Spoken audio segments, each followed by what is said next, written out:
Oi, eu sou a Manu, tenho 33 anos, 5 irmãos homens e um monte de amigo babaca. Como é que você tá? Como é que estão as coisas por aí? Como é que tem sido sua semana? Os preparativos para o São João que eu tenho visto por toda parte. Hoje o assunto é um pouquinho mais intimista do que todos os outros, se é que é possível.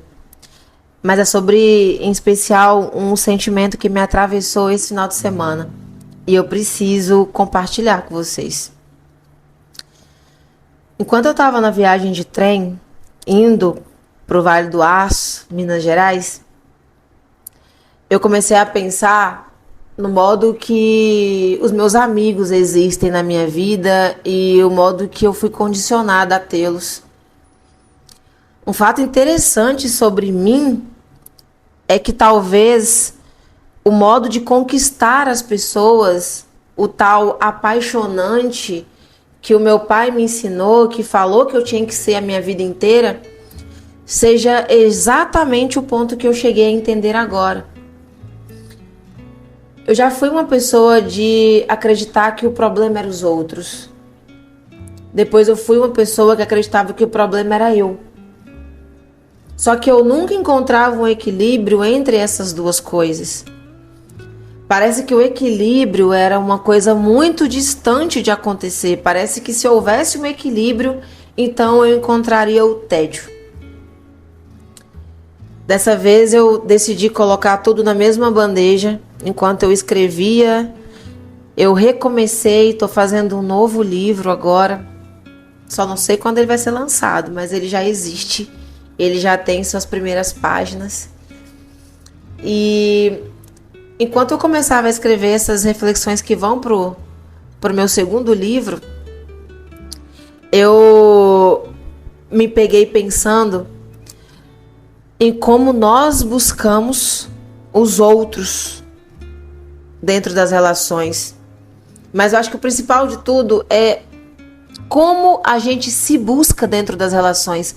Como que a gente entra em qualquer relação da vida achando que o outro tem que ser uma continuação da gente. Eu acho que é aí que entra a falha.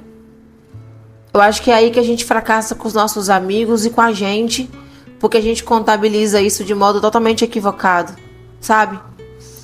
Eu acredito que se uma pessoa que você gosta traz um comportamento seu que você não aceita, você minimamente deveria pensar se isso é válido ou não, porque há comportamentos seus que, se você não muda, vai ser assunto para toda briga e qualquer discussão na vida. Uma delas é o teu excesso de argumento, excesso de razão. Eu visualizo porque tenho amigas de longa data na minha vida e porque que qualquer relacionamento que eu entro, eu não vou embora do nada. Eu repito, eu converso, eu escuto e eu me calo por diversas vezes, que às vezes dá até entender que eu bati a porta e fui embora. Mas a verdade é que às vezes eu tô só sentada na calçada, naquela calçada emocional, do lado de fora do portão, tentando entender como tudo aconteceu. E o que eu preciso mudar, e o que eu preciso fazer, e o que eu preciso alinhar. E esse equilíbrio eu só encontrei de verdade quando eu parei de buscar no outro uma cópia de mim. O outro não funciona igual a mim. A gente às vezes tem uma ideia de que as coisas têm que estar sob nosso controle o tempo inteiro. E aí qualquer dano, qualquer perda, pronto, a gente vira um bicho, a gente chateia com tudo, a gente toma raiva de todo mundo por conta de um dano colateral de uma ação da gente. A gente coloca a nossa vida num fardo, como se fosse um problema. Às vezes, porque as coisas estão fugindo agora do controle, a gente coloca a vida inteira fugindo do controle. Às vezes uma coisa aconteceu com você em 2010. E desde então, você coloca essa coisa como teu problema de 2025. Porque tu tá buscando em todo mundo uma melhoria que você deveria estar fazendo em você. Eu acho que o meu processo de ter pessoas na minha vida e manter elas ali faz parte dessa percepção que o outro é o outro. E que ele pode. E eu não desperdiço as pessoas. Mas eu também não me desperdiço delas. Eu acho que a maneira que você se abandona para aceitar tudo que o outro quer é um problema. Eu acho que você nunca abrir mão, nunca ceder, também é um problema. Eu acho que a solução, de fato, que tá nisso aí é a escuta. É saber o que o outro pensa, saber se aquilo é compatível, antes de você criar qualquer perfeição que ninguém te deve, porque você também não tem. E é um baque. É um baque muito forte. E enquanto eu tava na viagem, eu falava, cara, eu não vou buscar a perfeição nos outros o tempo inteiro, porque eu não sei como os outros funcionam. Mas como eu funciono, eu preciso entender. Tem que existir algum tipo de adaptação para isso. Tem que existir algum contexto nessa história. Tem que existir algum repertório mental aqui dentro para que eu abra um questionamento. Saber de fato se eu não estou buscando as melhorias minhas em outra pessoa. Porque de repente a gente quer tanto que o outro mude logo para a gente não ter que mudar. Se para o outro datas é importante, a gente insiste que não é para fazer ficar fácil para a gente. Quando na verdade, se datas comemorativas são importantes para outra pessoa, então para a gente passa a ser só por aquele período, só porque é importante para alguém, só porque precisa, só porque é válido. Mas Manu, se não é importante para mim, por que eu vou ceder? Não sei, cara. O quanto você gosta, o quanto você se importa, vai te arrancar um pedaço? Ah, mas por que o outro não pode deixar de gostar? Se você tem esse questionamento, então você já tem que começar a trabalhar a tua mente. Porque você é meu ouvinte. Agora você tem a responsabilidade de praticar isso todos os dias. Talvez o outro não. E a ideia é que você precisa, volta e meia, ceder para que os teus defeitos ou o do outro não sejam eternamente pautas de assuntos, uma hora vai ter que vir à tona. As nossas melhorias emocionais fazem com que a gente seja amado pelas pessoas certas. Dialogar e falar sobre os nossos sentimentos faz também com que a gente seja amado do jeito certo, do modo que a gente precisa. Mas antes de mais nada, olhar para o outro também faz parte da escuta, de entender como o outro ama. Como é que o outro ama? E já com esse questionamento na minha mente, eu tava lá já na cidade da minha amiga, tava indo comer um caldo. E aí uma pessoa me falou assim, às vezes parece que eu gosto mais de você do que você de mim. E aí eu rapidamente, de forma equivocada e humana, respondi que claro que não.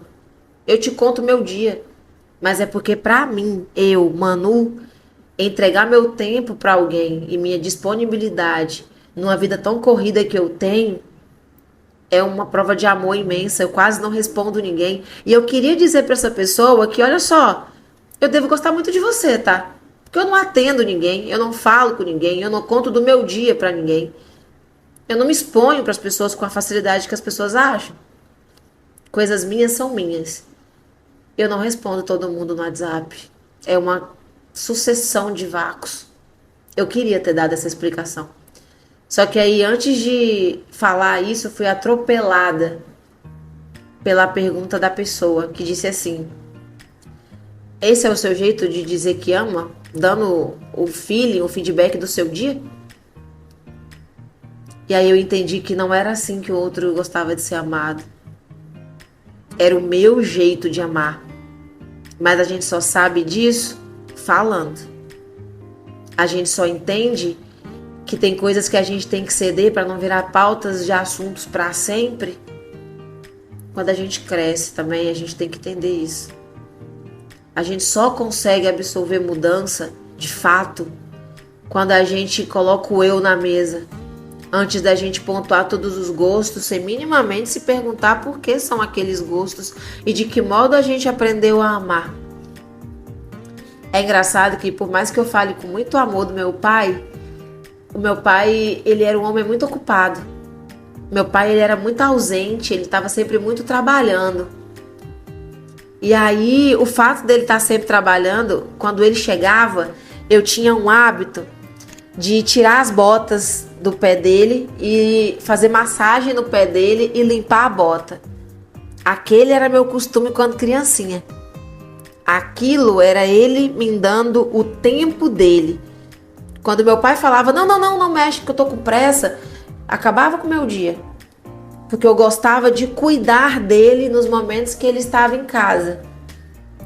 Porque para mim, o fato dele não ir trabalhar pela manhã e me dar o tempo dele era amor. O fato dele não trabalhar à tarde e me buscar para me levar num circo, num parque, era prova de amor.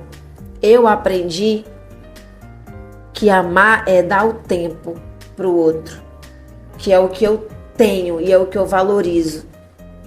Só que quando a gente vai para um processo de amadurecer, a gente precisa entender que a gente tem muita coisa a mudar antes da gente querer entrar num relacionamento ditando regras para o outro.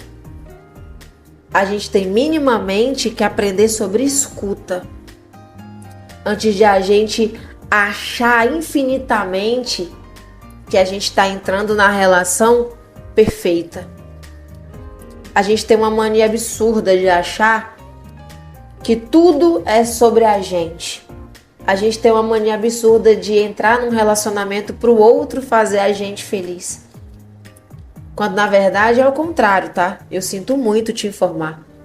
Sinto muito te informar que toda vez que você entrar numa relação, você tem que ter plena convicção de que a sua obrigação é fazer a outra pessoa feliz pra caramba.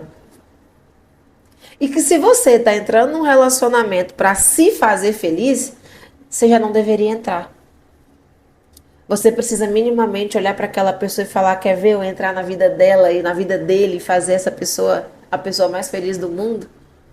Se você não está disposto a entregar isso, não deveria se relacionar. Se você não está disposto a ceder, onde assuntos voltem todos os dias a serem pautas de discussões, a gente não está pronto para evoluir quando isso acontece. O fato é que você ser uma pessoa apaixonante, ou você ser uma pessoa incrível, eu até levantei essa pauta lá no meu Instagram. O segredo disso tudo é sobre o quão adaptável você pode ser para pessoas adaptáveis e que queiram fazer parte disso com você.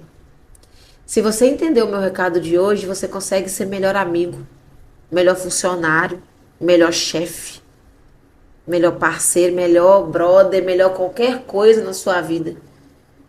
Desde que você pratique escuta. Eu tenho os melhores amigos que eu poderia ter ao longo desses anos. E eu tenho muito orgulho disso, porque eu aprendi a conversar. Coisa que em casa era difícil. Só que a gente não tem que repetir as sequelas para sempre. A gente não tem que não ceder para sempre. É bom demais conviver com gente fácil de amar. E é muito, muito, muito, muito mais gostoso conviver em ambientes onde a gente vê que é fácil amar a gente.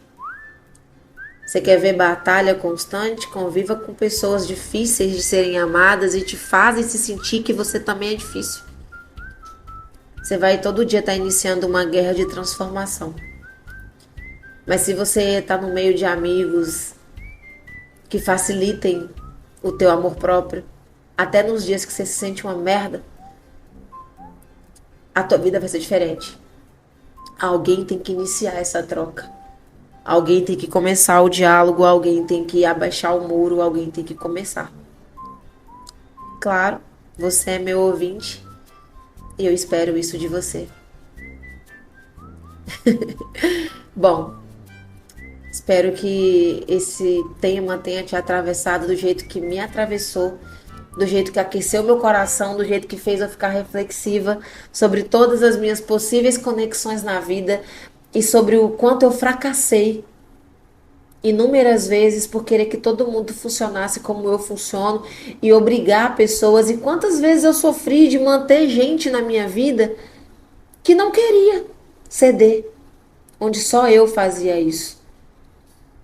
Eu espero que cada capítulo novo da tua vida traga episódios bons e não só uma repetição de fracasso, porque você não quer fazer o mínimo movimento, bater o martelo, que é assim que você vai ser para sempre, sem nunca saber se isso é algo bom.